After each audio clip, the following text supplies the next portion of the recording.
2 days before they arrested him, he knocked on the door and asked for money. 27 years after he killed her, 27 years of showing up at family events, knowing the names, making small talk, watching the grandchildren grow up, he was still knocking on that door. He was 50, 6 years old, and he lived around the corner. They had been neighbors when Stacy Joyner was murdered on a Brooklyn rooftop in 1992.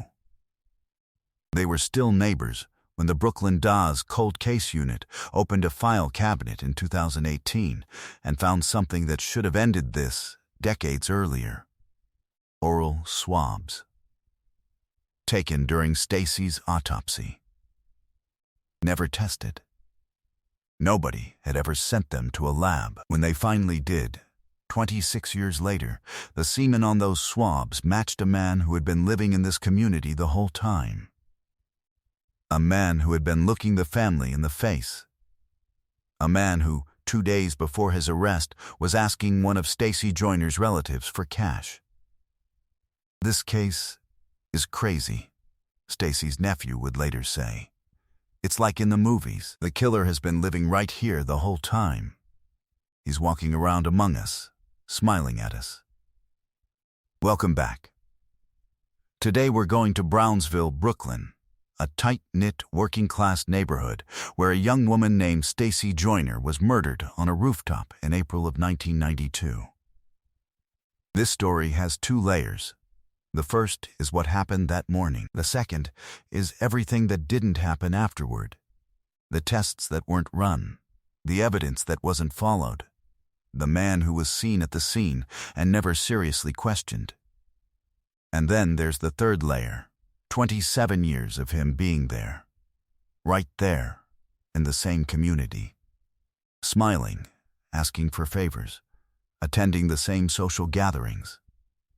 This is a story about a murder and a failure, and a family that deserved better from every direction. Stacy Lynette Joyner was 21 years old in the spring of 1992.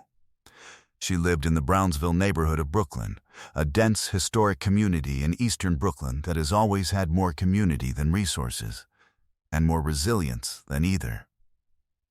Stacy was part of that community.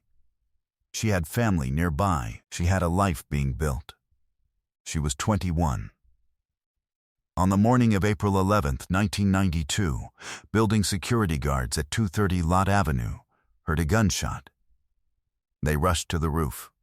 They found Stacy Joyner there, naked, unresponsive, 2 gunshot wounds to the head. She was pronounced dead. Her nephew, Miles Joyner, was a child then. He grew up knowing his aunt had been murdered on that roof, knowing that no one was ever charged, knowing that the man who did it was somewhere in the world, living his life. What Miles didn't know, what none of the family knew, was that the man was right there the entire time.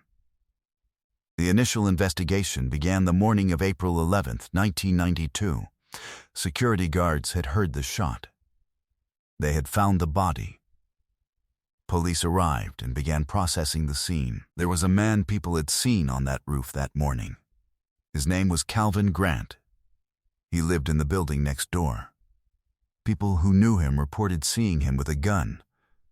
People said they had gotten into a confrontation with him on the roof earlier that same day, hours before Stacy's body was found. Calvin Grant was there. He was visible. He was connected to the scene by witnesses before the body was even discovered. What happened next is where this story becomes something else entirely. Police, according to the family, told everyone at the crime scene to leave. The scene was not properly secured. Grant was not properly questioned, not then, not afterward, in any meaningful way. And when the autopsy was performed, oral swabs were taken from Stacy Joyner. Standard procedure. The swabs went into the evidence chain. And then they sat there for 26 years. Unanalyzed, never sent to a lab, never tested for DNA. Nobody checked. Nobody asked. Nobody followed the evidence that had been collected on the day of the murder and stored in a vault. Why did officers tell everyone at the crime scene to leave? The family would ask, years later. Why didn't they question Grant after someone reportedly saw him on the roof? There are no good answers. Calvin Grant walked away from that building on April 11, 1992, and kept walking all the way through the rest of the 1990s, through 2 full decades, into another era entirely. Unquestioned, uncharged, free. Think about what 27 years looks like in a tight community. Babies who were born after the murder grew into adults. Children who knew Stacy grew up and had their own children. Neighbors moved away, or stayed, or died. Calvin Grant stayed. He maintained a relationship with Stacy Joyner's family. He showed up. He talked to them. He knew their names, their faces, the new generation of kids coming up. He was a familiar figure, not a stranger, not an exile, not someone who had quietly disappeared from the neighborhood. He was there, integrated into the texture of the community. And at some point in those years, not once, not twice, but across a period of decades, he would see the people who loved Stacy Joyner, and he would smile at them.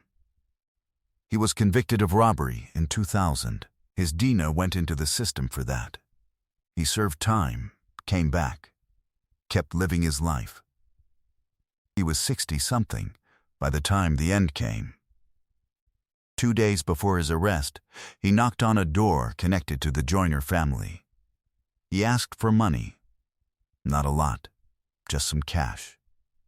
The grandmother answered.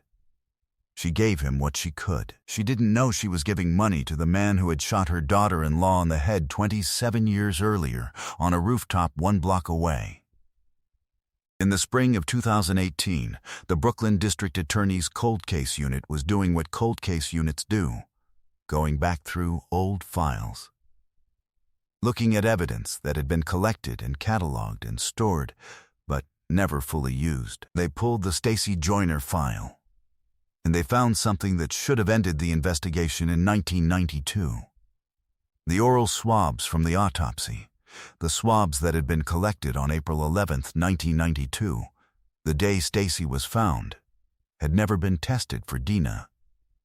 They had been labeled, preserved, stored, but no one had ever sent them to a lab. It wasn't that the technology didn't exist. By the mid-1990s, DINA testing was available to law enforcement. By the early 2000s, it was routine. For more than 20 years, the evidence sat in storage while the technology to analyze it existed and improved and became standard practice. Nobody checked. The Cold Case Unit sent the swabs for testing. Semen was found on the oral swabs. A DINA profile was extracted. The profile was run through the New York State database. And it matched. Calvin Grant. Brownsville, Brooklyn. The same Calvin Grant who had been convicted of robbery in 2000 and had his DINA entered into the system. The same Calvin Grant who had been seen on that roof. The same Calvin Grant who lived in the building next door. Still in the neighborhood. Still smiling, still knocking on doors and asking for cash. On January 22, 2019, 26 years, 9 months, and 11 days after Stacy Joyner was found on that rooftop, Calvin Grant was arrested. He was 56 years old. He was taken into custody in Brownsville, Brooklyn, the same neighborhood where he had killed a 21-year-old woman and then moved through decades of community life as though nothing had happened. He was charged with murder in the 2nd degree. He was ordered held without bail. He was brought before Brooklyn Supreme Court Justice Laura Johnson. He faces up to 25 years to life in prison if convicted. The Brooklyn DA announced the arrest with a statement that said what it needed to say without saying what the family really needed to hear. My cold case unit works tirelessly to ensure that justice is obtained for all murder victims in Brooklyn, no matter how long it takes. The family said something more direct. Miles Joyner, Stacy's nephew, the child who grew up knowing his aunt had been killed and the killer was never found, stood outside and talked to reporters. "He's a monster," he said. "He just took my aunt and he's walking around smiling in my face." And then he said the sentence that stays with me. The sentence that is the whole story in one breath. "This case is crazy. It's like in the movies. The killer has been living right here the whole time. He's walking around among us, smiling at us." Consider what Stacy's mother carried for 27 years. Not just grief. Grief would be simpler. She carried the specific, particular grief of a family that knows something happened to someone they love, and knows it was done on purpose, and knows that the person who did it has never answered for it. That kind of grief doesn't process. It sits. And the whole time, the man who killed her daughter was in the community. The man whose DNA had been on those swabs since 1992. The man who was seen on the roof. The grandmother who gave him cash 2 days before his arrest, who handed money to the person who had shot her daughter-in-law in the head, didn't know. She couldn't have known. He had been there so long, was so familiar, had integrated himself so deeply into the daily fabric of the neighborhood that he had become unremarkable. That is perhaps the most disturbing thing of all. Not that he hid, but that he didn't need to. When the arrest was announced, Stacy's mother said what she needed to say. They need to put him under the jail and never let him out. There are 2 stories inside this case, and they need to be told separately. The first is the story of Calvin Grant, who, according to prosecutors and DNA evidence, shot a 21-year-old woman on a Brooklyn rooftop and then lived in her community, befriending her family, for 27 years. The second story is the story of the oral swabs that sat untested in an evidence storage facility from 1992 to 2018. Evidence that, if processed even in the late 1990s, would have matched Grant's DNA long before his 2000 robbery conviction even put him in the database. The DNA technology existed. The obligation to test it existed. The swabs existed. Nobody did it. The family's questions about the initial response. Why were people told to leave the crime scene? Why wasn't Grant questioned immediately when witnesses placed him on that roof? Are questions that deserve answers. The arrest of Calvin Grant is the resolution to one failure. But it doesn't address the other one. 27 years is a very long time for a family to carry this. And a meaningful part of why it took that long, why Stacy's nephew grew up and had his own life and still had to watch the man who killed his aunt walk around smiling, has nothing to do with the limits of DNA technology. It has to do with whether someone bothered to look. Stacy Lynette Joyner was 21 years old. She was on that rooftop in the morning of April 11, 1992. She was found by security guards who heard a gunshot and went to look. She had a nephew named Miles who grew up carrying her memory and watching the man who killed her smile in his face. She had a mother who waited 27 years to hear an arrest announcement and said he should be put under the jail and never let out. She deserved better than what happened to her on that roof. She deserved better than 26 years of untested evidence. She deserved better than the killer living right there, knocking on the door, asking for cash, walking through the neighborhood like he belonged. What comes next in the courtroom, trial, verdict, sentence, will be its own chapter. But the chapter that matters most is the one that was written between April 11, 1992 and January 22, 2019. The one where the family waited, the one where the swabs sat untested, the one where Calvin Grant smiled. The Calvin Grant case is still in the legal system as of early 2024. A motion to dismiss on speedy trial grounds was being considered by the court. The outcome of that motion and any subsequent trial will determine what justice looks like for Stacy Joyner.